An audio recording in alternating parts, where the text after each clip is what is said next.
Bienvenue une fois encore sur notre chaîne. Et n'oubliez pas de vous abonner et d'activer la cloche de notification. Partagez aussi le lien. N'oubliez pas de liker aussi pour ne plus rater aucune information sur la chaîne. On commence par l'actualité togolaise en disant: malgré le communiqué du ministre chargé de la sécurité suite à la mort d'un jeune Togolais tué par balle à Lomé ce jeudi, ses concitoyens manifestent leur colère sur les réseaux sociaux. Même si ont souvent la chair de poule après ces genres d'incidents, les Togolais cette fois-ci n'ont pas hésité de révéler combien de fois ces genres d'actes les irritent. En effet, certains demandent comment sont formés nos corps habillés pour qu'à chaque fois, ils nous disent que leurs armes, leurs couteaux, etc. sont retirés par des civils. Un autre citoyen avance ses propos dans ce contexte d'une manière comique. Ne trouve pas sérieuse cette énième enquête lancée pour responsabiliser ce comportement répétitif au Togo. Un Togolais confirme en disant dans ses propos que, je cite, Mohamed est abattu sous les yeux des populations d'Avedi. Tout le monde connaît les circonstances de la mort de notre frère. La balle réelle ne vient pas d'un hélicoptère. Comment peut-on encore ouvrir une enquête pour identifier un tueur qu'on connaît déjà? Est-ce que le jeune est mort brutalement? Ah mais non! Pourquoi? On va encore ouvrir une enquête. Est-ce qu'il est mort par balle perdue? Je donne raison à ceux qui disent que le Togo est le pays le plus bizarre au monde. Je m'attendais à ce communiqué. Ensuite, Keritama, qui est le député à l'Assemblée nationale, a aussi apporté son apport dans ce contexte en disant, je cite, « Je suis triste ce soir. Personne ne devrait mourir ainsi. Les règles d'engagement en temps de paix reposent sur deux principes. La légitime défense et la proportionnalité.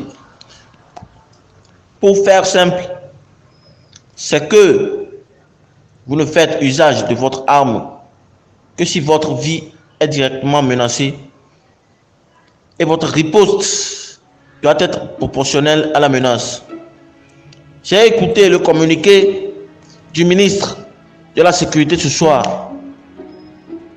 Même si j'ai confiance en Yark et je le sais de bonne foi, ça ne peut plus continuer ainsi.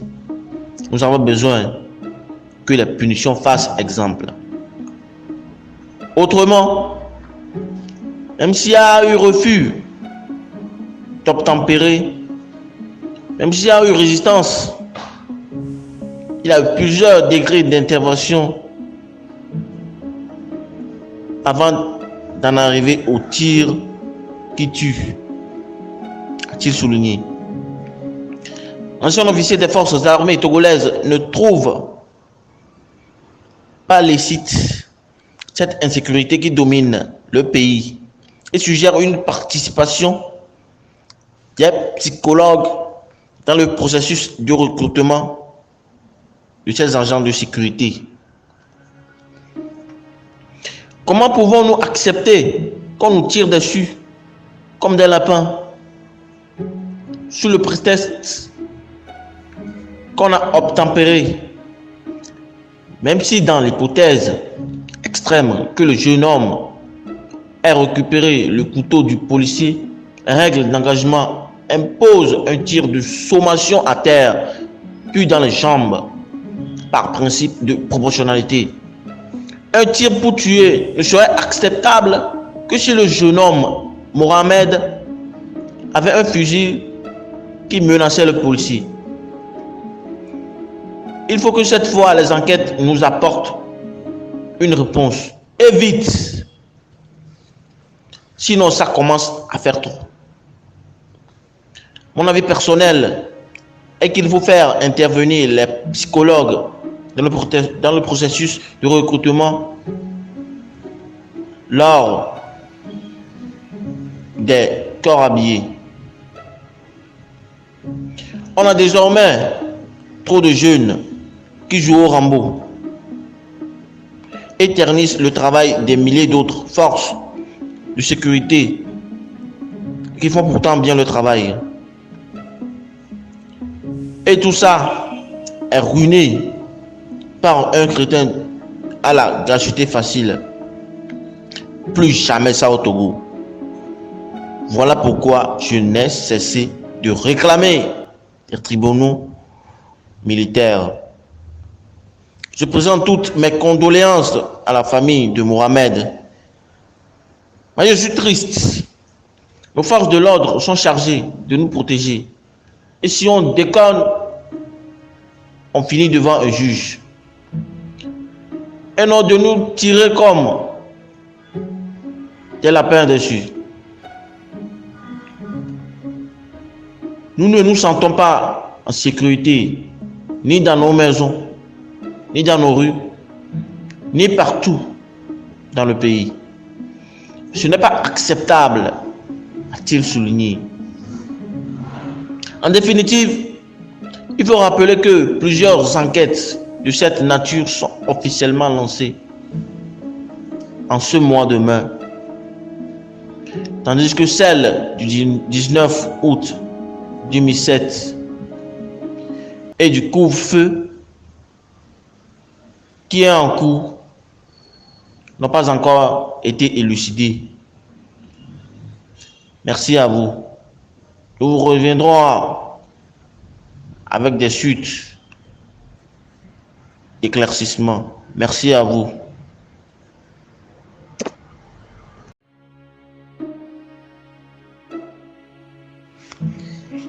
À la une de l'actualité togolaise de ce jour, l'assassinat du colonel Bitala Mandoulba indigne toujours les Togolais et certains n'auront pas la paix du cœur tant que les circonstances du meurtre de cet officier haut gradé des forces armées togolaises ne soient élucidées et que les vrais auteurs de ce crime crapuleux ne soient traduits en justice.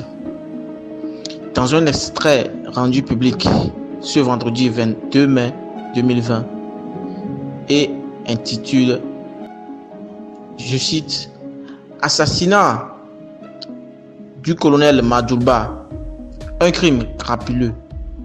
Jean-Jacques Eclou de l'Alliance nationale pour le changement, c'est-à-dire ANC, a exprimé son indignation et exige que la commission d'enquête puisse informer l'opinion sur l'état d'avancement des investigations le plus vite possible. L'assassinat du colonel Mandoulba Bitala, c'est un crime crapuleux. La mort nous attend peut-être partout. Important pour nous est de ne pas l'attendre partout, car nous ne serions plus que l'huile qui libère les points du mécanisme de la peur. Vassil Vassilkas. La mort est un mot de 4 lettres, si petit et si court, mais très douloureux à prononcer quand il s'agit de la perte des êtres si proches et d'autres choses importantes dans l'environnement humain. En effet, le peuple togolais est informé de la mort tragique du colonel Bitala Mandoulba le 4 mai dernier. Selon les informations relayées quelques jours après les médias, il s'agit d'un meurtre. L'assassinat, d'après certaines définitions, c'est un acte criminel de pure violence c'est-à-dire tuer une personne avec préméditation de manière intentionnelle.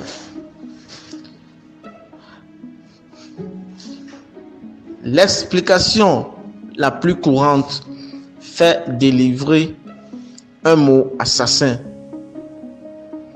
Un assassin est un tueur sans foi ni loi. Notre pays, le Togo, est presque le nid des assassinats périodiques.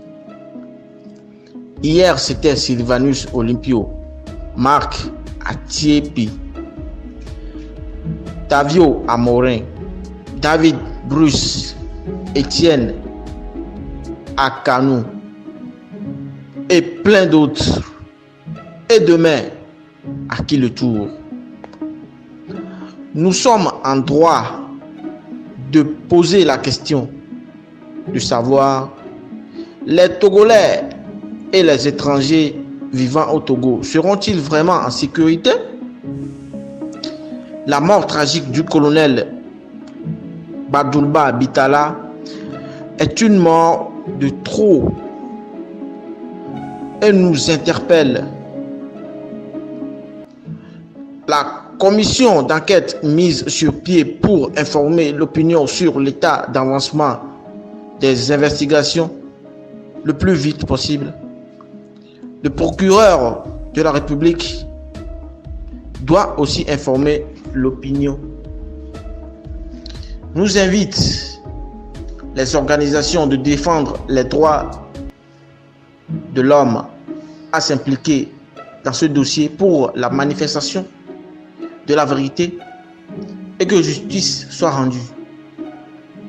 En définitive, on doit savoir que la mort nous attend peut-être partout.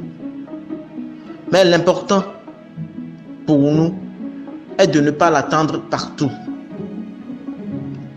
Que la lumière soit faite et que Dieu bénisse le peuple togolais. Merci à vous tous et abonnez-vous sur la chaîne pour plus d'infos. N'oubliez pas de partager le lien aussi.